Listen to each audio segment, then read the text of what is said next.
देखिले तो दर्शक बंधु क्यों भली भावे ए नारी मांस लोभी राक्षस जड़े पागेली को टेकी नौ भल कर देखते ए दृश्य में पागेली ठिया हो कि समय पर ट्रक आसी रहा ट्रक भितर बाहर मनीष रूपी नारी मांस खिया राक्षस जी पागेली को भी छाड़े आज्ञा विगत बहु वर्ष हे पागेली भद्रक बन छक तार जीवन यापन करे आज ठीक सेमिति से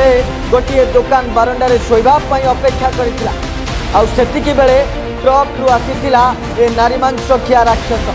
जार ललुप दृष्टि ये पागेली उपरे पड़ता आउे अपेक्षा करी सुनसान हो गला पागेली को जोर जबरदस्ती टेकी नौला पागेली चित्कार करुला नारी मांस खिया राक्षस को दरकार थिला बात खाली नारी देह से पागेली हो कि बुढ़ी हो कि शिशु कन्याटी हो ताकू किछि फरक पड़े ताकू बात दरकार नारी देह। दर्शक बंधु एभली घटना देखी वर्तमान जनसाधारण माने छी छाकर कर आज्ञा विगत बहु वर्ष तले भद्रक में ठीक एक एमती घटना देखा मिलता जो जड़े निहाती पागेली महिला जे कि भद्रक सहर में बुली खाऊ हठात देखिले हठात जनसाधारण देखिले से 8 मासर गर्भवती जो भाव ये नारी मांस खिया राक्षस माने पागेली को भी छाड़ूना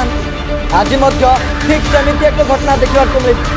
दर्शक बंधु आपण मैंने मतामत दिंतु ए नारी मांस खिया राक्षस को उचित दंड मिलवा दरकार कि नहीं